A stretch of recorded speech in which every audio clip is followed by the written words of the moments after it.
Hi readers, welcome back to my channel, Lila Wanders and Reads, and Lee here. You know what, it's been a while since I've done a book haul. Well, let me be clear. Sorry. I've done some book hauls, I just haven't posted about them. I have been kind of really stressed at work because there's a lot going on, not necessarily bad, just change, and busy change. So I've been continuing to buy books, but I haven't talked about them aside from what I read in the week on YouTube. But I'm back with a bag full of books, and I can't even tell you what's in this bag. I would go pick up some books from Barnes & Noble and then put them in this bag. I don't even think I've cataloged them into my app, so I will check on that after this video. But this is going to be as much of a surprise to me as it is to you. So let's see what we've got in this bag. Book one. Actually, I may have placed an order online this morning and to pick up in store. And when I was looking through my other orders and I saw that I had ordered this online and picked up in store, and I had forgotten all about it. This is Witches of Honeysuckle House by Liz Parker. October was a rough month. Here's hoping November's better. In this, Florence and Evie Caldwell have long disagreed on how to break their family's curse, and tension has been high since their mother's death 13 years ago. Honeysuckle House, I love a haunted house. The family estate where every Caldwell has lived now only houses one of the sisters. Evie has crafted it into an enchanted bed and breakfast, while Florence runs a magical bookstore in town, refusing to even set foot inside Honeysuckle House. But when the house starts behaving dangerously and catches fire, Florence and Evie must set aside their differences and dig into past generations of their family and the town's history before the curse claims someone they love. This is an exploration of sisterhood, family, and the places we call home. So, I will let you know what I think about it when I read it, now that I remember that I bought it. Next, let me dig into the bag. This is a book I had long been anticipating and thought I would read it right away, but again, October was a rough month. I haven't even done my October wrap-up. I don't even know if I want to because it was such a just rough, emotionally rough month. But The Hong Kong Widow by Kristin Lersch. I don't know how to pronounce it. Anywho, I've had this on my wish list forever, and I immediately picked it up in store when it came out. In 1950s Hong Kong, Mai is a young refugee of the Chinese Communist Revolution, struggling to put her past in Shanghai behind her. When she receives a shocking invitation to take part in a competition in one of the city's most notorious haunted houses, putting 6 spirit mediums against one another in a series of 6 seances over 6 nights until a single winner emerges. That is a lot of S's in that sentence. She has every reason to refuse. Except that the hostess, a former Shanghainese silent film star, is none other than the wife of the man who once destroyed Mai's entire life. It is promised that the winner will receive a fortune, but there is only one prize Mai wants: revenge. God damn that. Now I remember why I wanted this so badly. Decades later, the final night of that competition has become an infamous urban legend. The police were called to the scene of a brutal massacre, but found no evidence, dismissing it as a collective hallucination. Mai knows what she saw, but now someone else is convinced they know what she did. She must uncover the truth about the last night she ever spent in that house, even if the ghosts of her past are waiting for her there. Excited. I'm starting to get excited about reading again. In October I powered through, but this is getting me excited. My bag fell over. Next up, again, I purchased that with this. Zero recollection of it. The Bell Tolls at Traeger Hall by Jamie Jo Wright. I've never read anything by her before. Again, a house involved. In 1890, the ominous tolling of the bell announces that death has come to Traeger Hall, leaving orphaned Waverly Pembroke to piece together the puzzle behind her uncle and aunt's murders.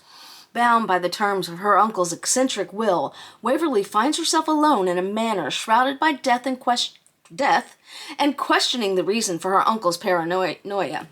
But she's going to find out. A madness hovers over Traeger Hall, and Waverly, as well as the people of nearby Newton Creek, are ill-prepared for the woe that has descended. In present-day Newton Creek, I love the two timelines. Whispers of a family curse still cling to the century-old abandoned property of Traeger Hall. When Jenny Phillips takes possession of the estate after her mother's passing, she is intent on solving the mystery of the Traeger murders. Yet a modern cold case suggests that untimely deaths and mysterious occurrences still plague the property. And as thorny truths surface, Jenny realizes that the dark legacy threatens not only the town and the Traeger descendants, but also, chillingly, Jenny herself.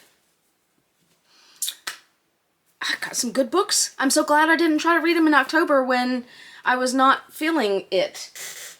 Okay.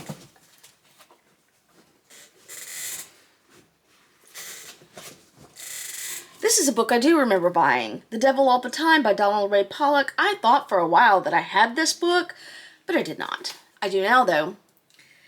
In the backwoods of Ohio, Willard Russell's wife is at death's door, no matter how much he drinks, prays, or sacrifices animals at his prayer log. Meanwhile, his son Arvin is growing up, from a kid bullied at school into a man who knows when to take action. Around them swirl a nefarious cast of characters, a demented team of serial killers, a spider-eating preacher, and a corrupt local sheriff, all braided into a riveting narrative of the grittiest American grain. I'm not as eager to read this one now as I am these other three that I've just talked about, but I bought it for a reason, and the Washington Post says, "You may be repelled, you may be shocked, you will almost certainly be horrified, but you will read every last word." So, okay, my bag is getting only 3 left.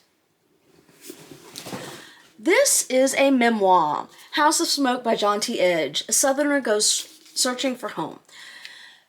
John T. Edge on, I think it's the SEC channel, has a series called True South, where he goes around and talks to people about food, etc. and Southern food and cooking. So one of the episodes, he goes back to his home where he was raised with his mother. He had a very dysfunctional childhood, and that episode really moved me. In this unflinching and moving memoir, John T. Edge takes us on a quest for home in a South that has both held him close and pushed him away as he tries and fails and tries again to rewrite the stories he inherited. Born in a house where a Confederate general took his first breath and the lost cause was narrative was gospel, troubled by the violence he witnessed as a boy, Edge ran from his past, searching for a newer and better South. As founding director of the Southern Foodways Alliance and contributor to newspapers and magazines, he told stories that showcased those possibilities. In the process, he became one of the most visible and powerful voices in American food, until he found himself denounced by the audience he once guided, faced down the limits of his work, and returned to his origins to find himself once again.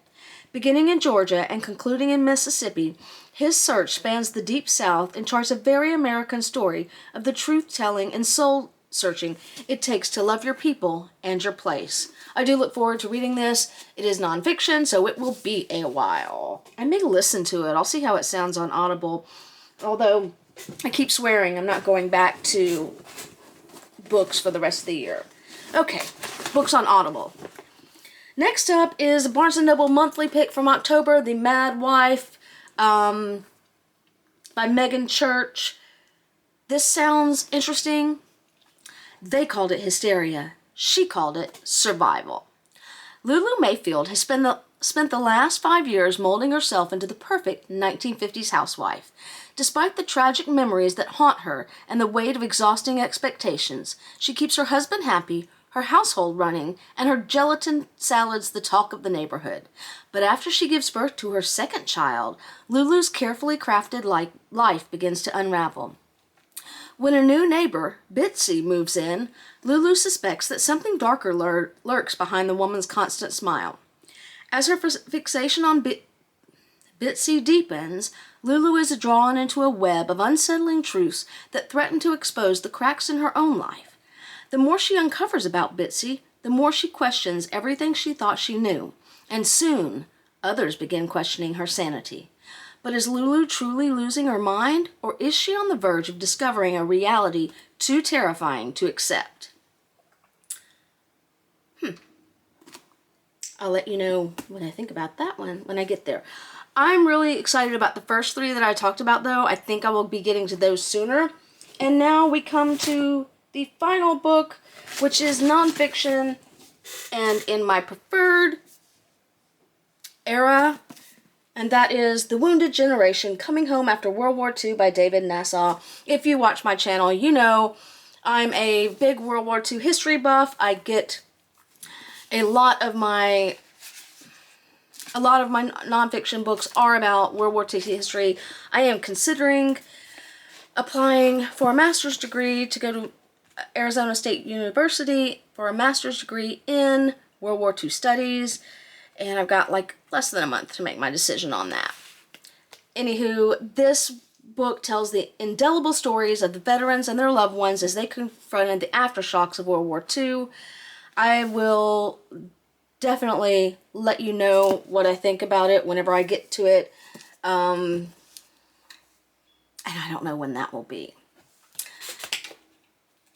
I figured this is timely because we, too, have soldiers, myself included, who are returning from the long war in Afghanistan and also in Iraq.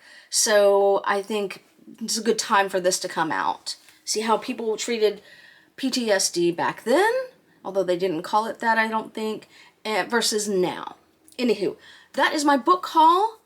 I have another book haul that I'm going to post before this because it's just a mini book haul, but I wanted to talk about those books together and also talk about a new bookstore opening up here in Fayetteville.